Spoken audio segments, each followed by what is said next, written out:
In a small village called Enjiva, deep in the heart of Africa, there lived a young woman named Helen. Helen was known for her kindness and her bright smile. Everyone in the village loved her. She had recently married a man named Jacob, who was as gentle as the morning breeze. Helen and Jacob had been married for only a few months when Helen found out she was pregnant. The news brought great joy to their home. Jacob danced around the house, singing songs of happiness, and Helen's heart was filled with warmth. The villagers, too, were happy for them, for they knew how much Helen and Jacob wanted a child. One day, as the sun was setting, a wise old woman named Mama Zuri came to visit Helen. Mama Zuri was respected by everyone in the village. She had a deep understanding of the old ways and knew many secrets of the past. When she spoke, people listened. Helen, Mama Zuri said softly, sitting down on the mat beside her, I have something important to tell you.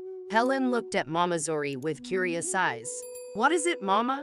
She asked, her voice gentle. Mama Zuri sighed deeply. The night you conceived your child, Jacob's father passed away, she began, her voice heavy with sorrow. In our village, it is believed that when a man dies at the same time a new life is created, the spirit of the deceased may attach itself to the unborn child. Helen's heart skipped a beat. What does that mean, Mama?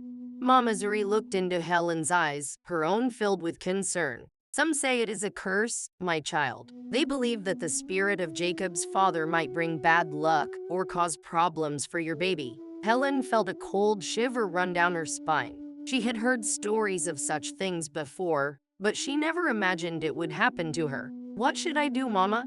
She asked, her voice trembling. We must perform a cleansing ritual, Mama Zuri said firmly. It is the only way to protect your baby and ensure that the spirit of Jacob's father rests in peace.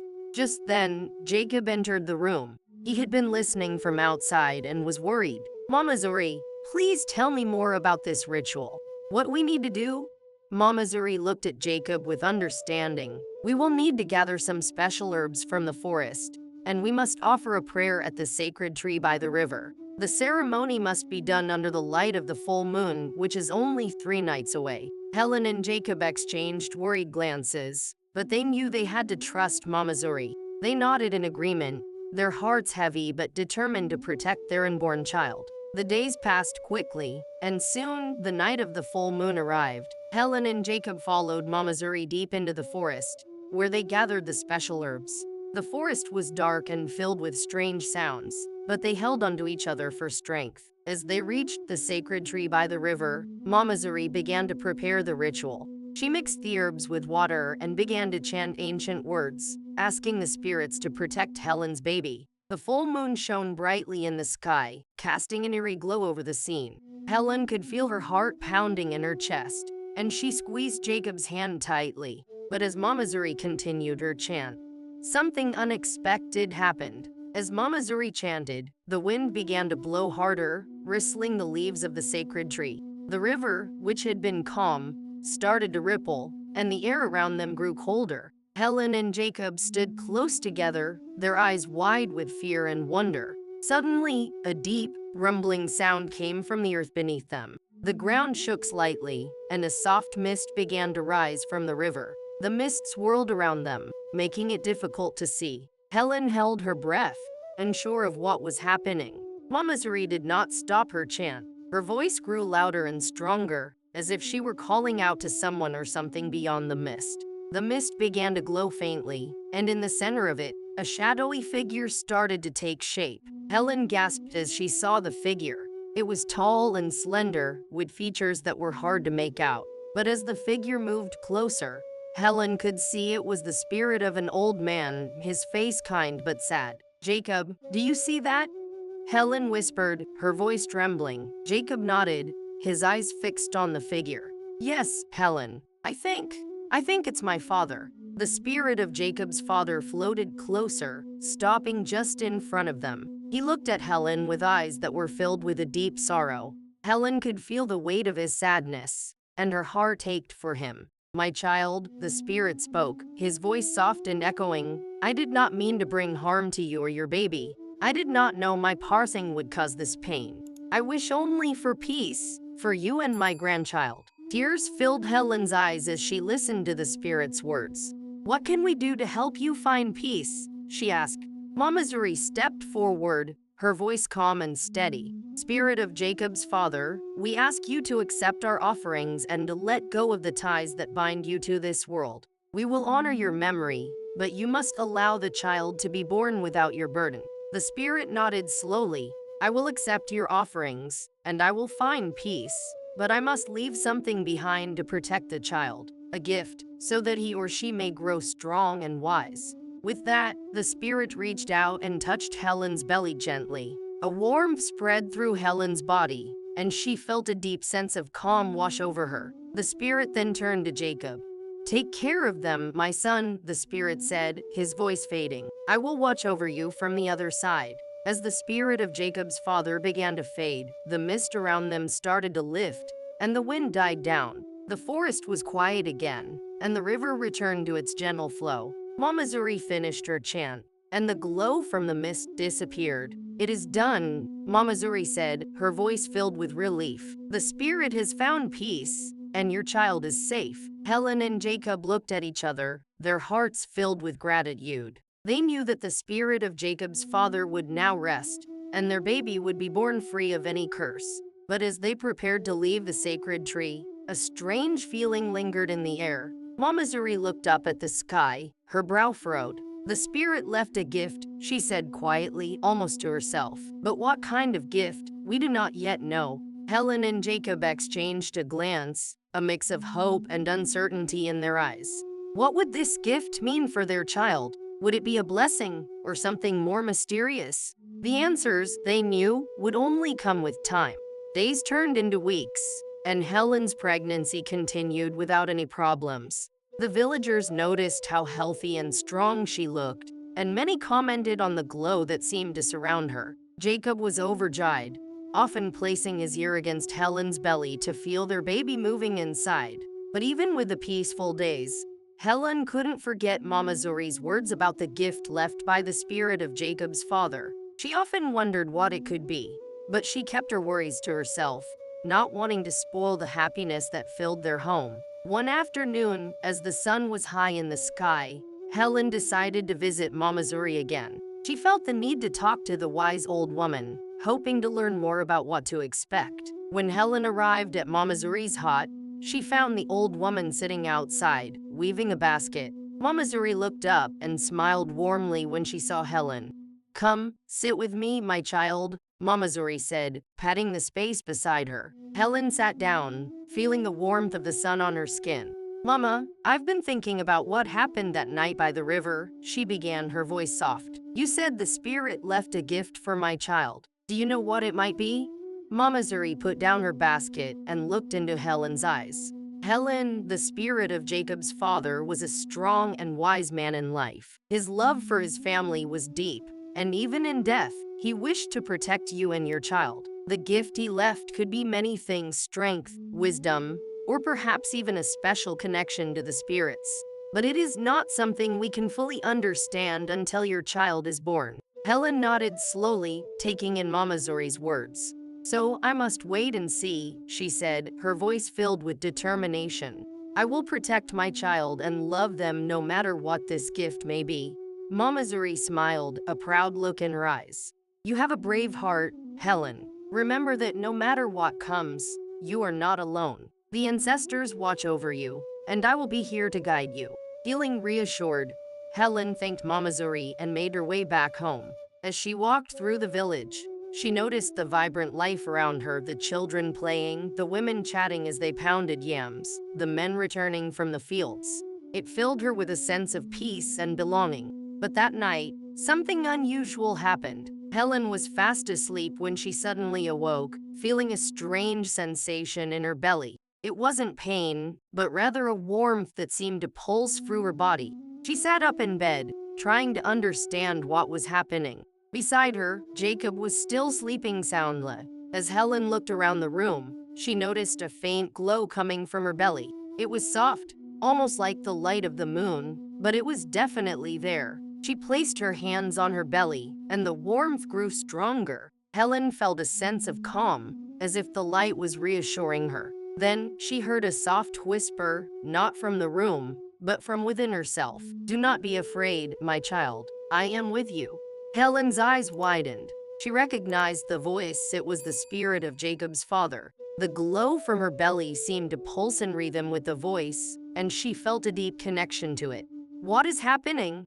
Helen whispered back, unsure if she was speaking out loud or in her mind. "You carry a child of great potential," the voice replied. "The gift I have given is the strength and wisdom of the ancestors.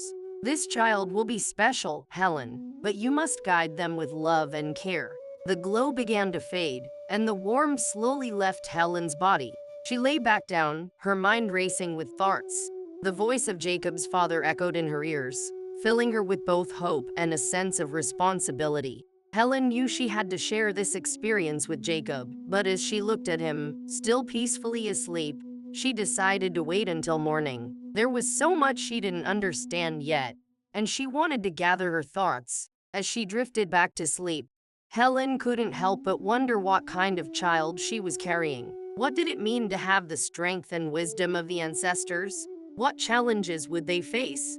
These questions lingered in her mind as she dreamed, but one thing was certain: this child was no ordinary baby. The morning sun peeked through the small window of their hut, casting a soft glow on Helen and Jacob as they woke. Helen lay quietly for a moment, thinking about the strange events of the night before. She knew she couldn't keep it to herself any longer. "Jacob," Helen said softly, turning to face him.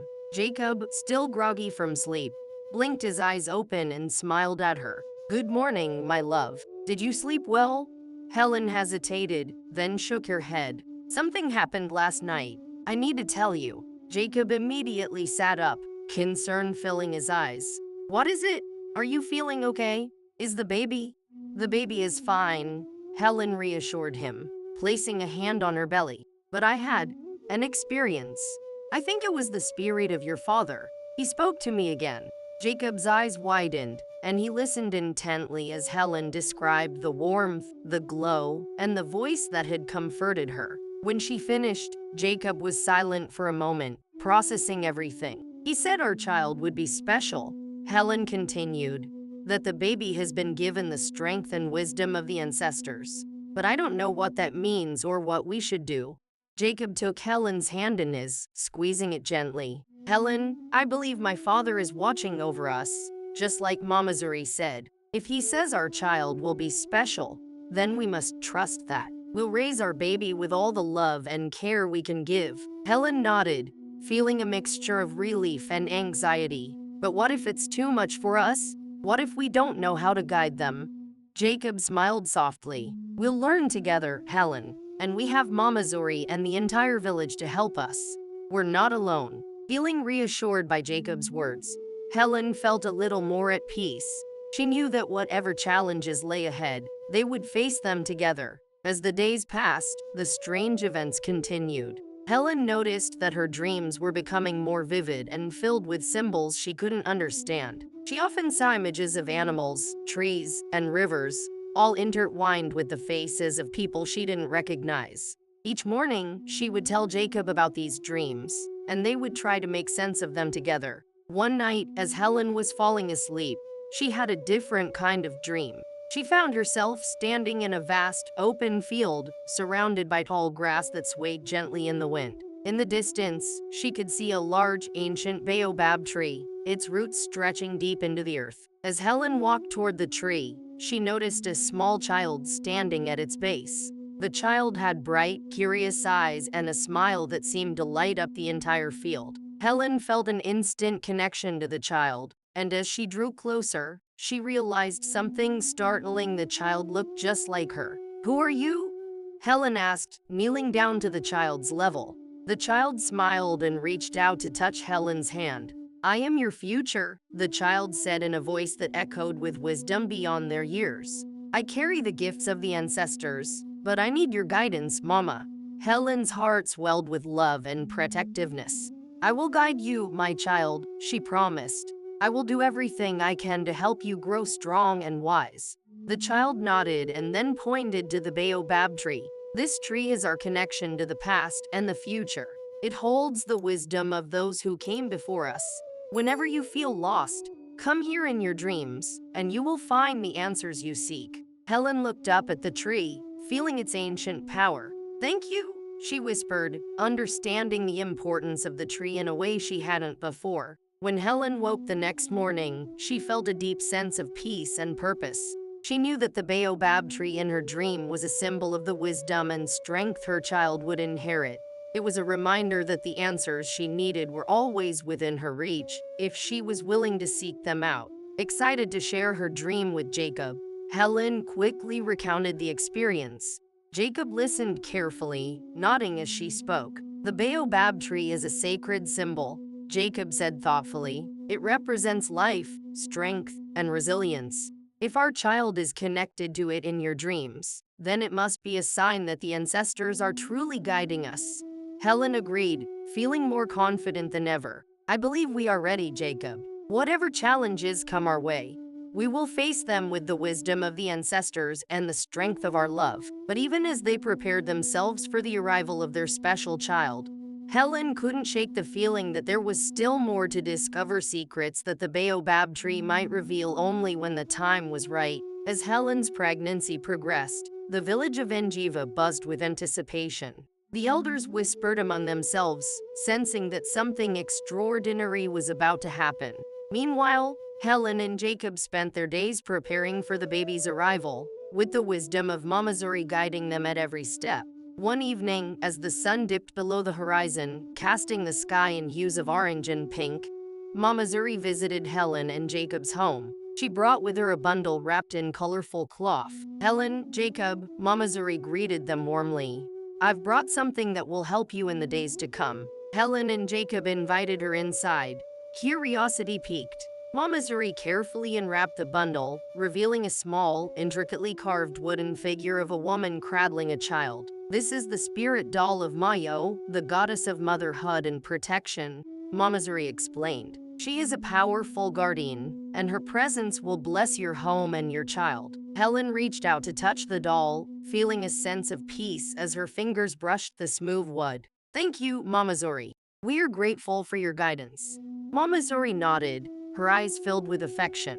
Moyo will watch over you both, but remember, it is your love and strength that will guide your child. The gift the spirit left is powerful, but it is your hearts that will shape its true potential. As Mama Zuri left their home, Helen and Jacob placed the spirit doll in a special corner of their room. They could feel the warmth and protection emanating from it, filling their hearts with hope and reassurance.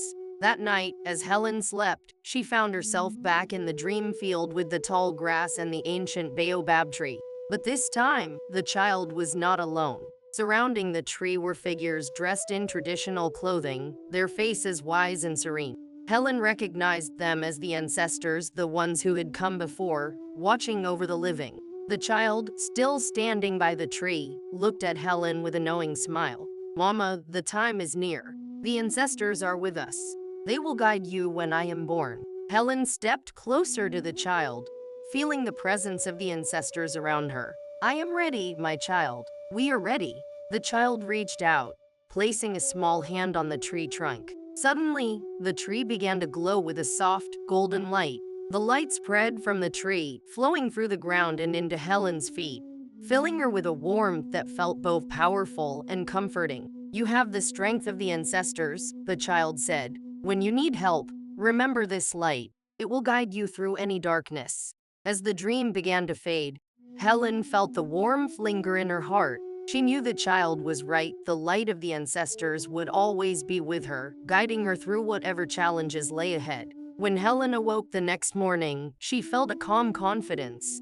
She shared her dream with Jacob, who listened with quiet reverence. It seems the ancestors are preparing us, Jacob said, placing his hand gently on Helen's belly. We must trust in their guidance and in each other. The days continued to pass, and Helen's dreams became less frequent but more vivid. Each one brought new insights and reassurances, filling her with a deep connection to the spirits of the past. The villagers noticed a change in Helen, too. She carried herself with a quiet strength, her eyes reflecting a wisdom that belied her years. Finally, the day came when Helen felt the first signs of labor. Jacob stayed by her side, holding her hand and whispering words of encouragement. Mama Zuri arrived quickly, bringing with her the knowledge and care that only she could provide. As Helen's labor progressed, she remembered the warmth of the light from the Bobab Tree, the voices of the ancestors echoing in her mind. She knew that they were with her, and with their strength, she could bring her child into the world safely.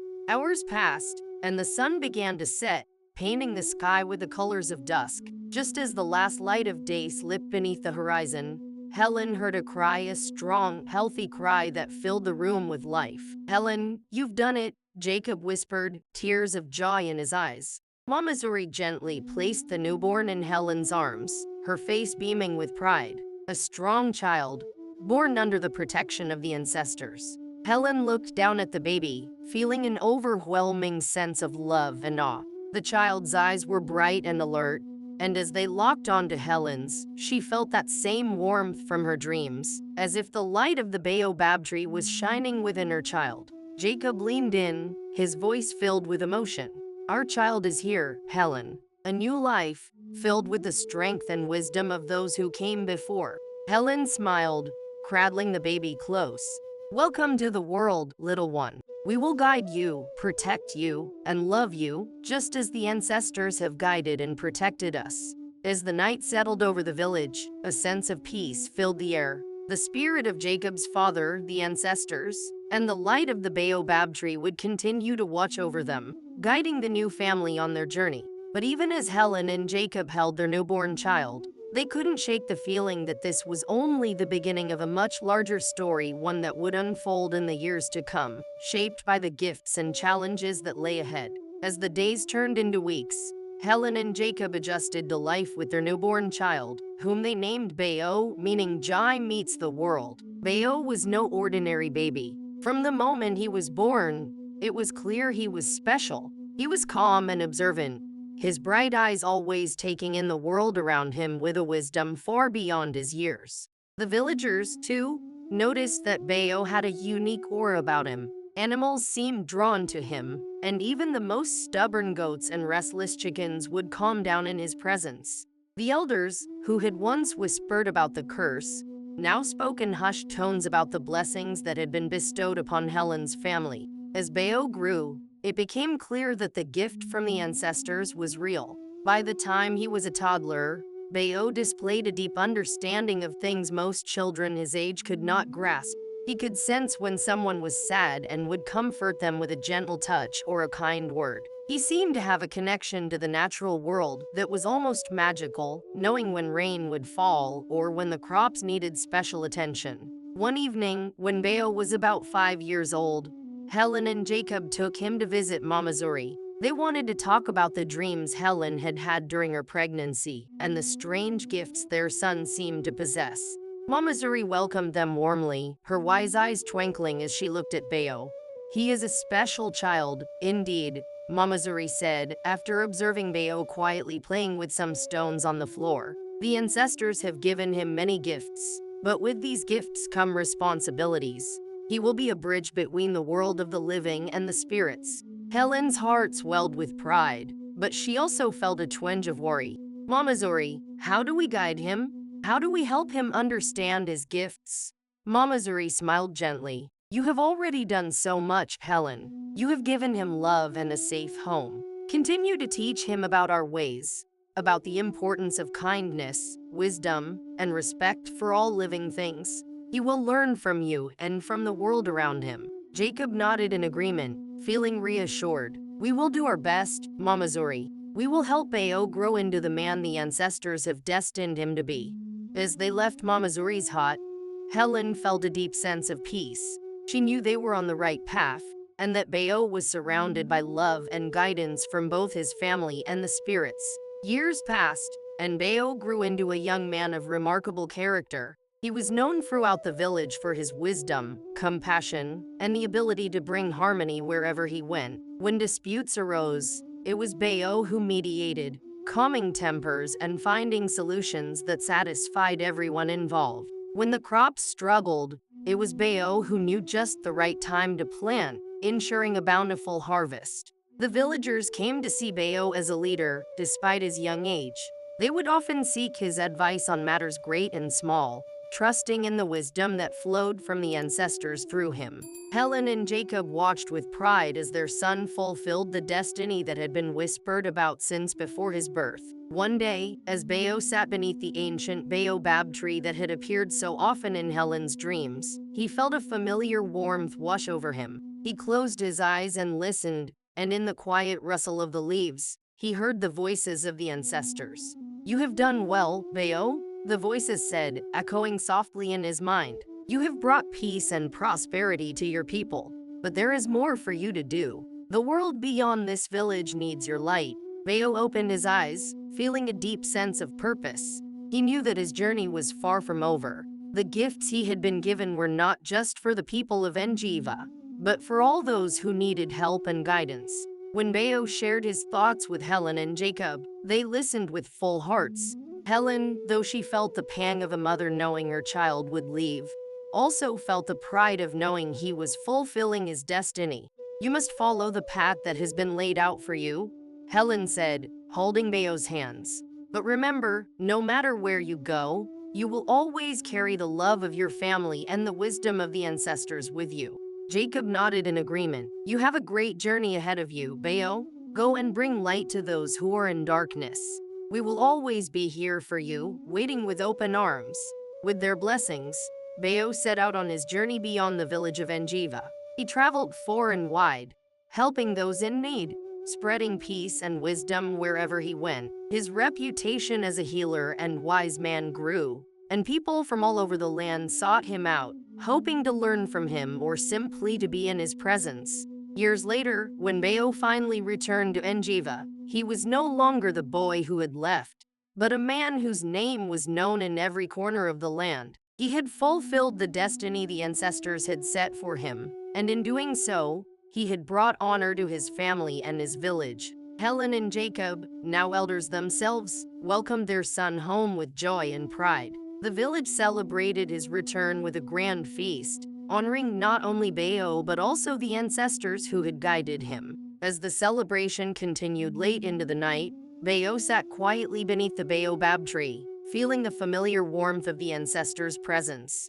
He knew that his journey was not yet over, but for now, he was content to be home, surrounded by the love of his family and the people who had always believed in him. And so, the curse that once threatened to bring sorrow and pain had instead brought forth a life of purpose, joy, and deep connection to the spirits of the past. Bayo's story became a legend, passed down for generations, reminding all who heard it that with love, faith, and the guidance of the ancestors, even the darkest curse could be transformed into a powerful blessing.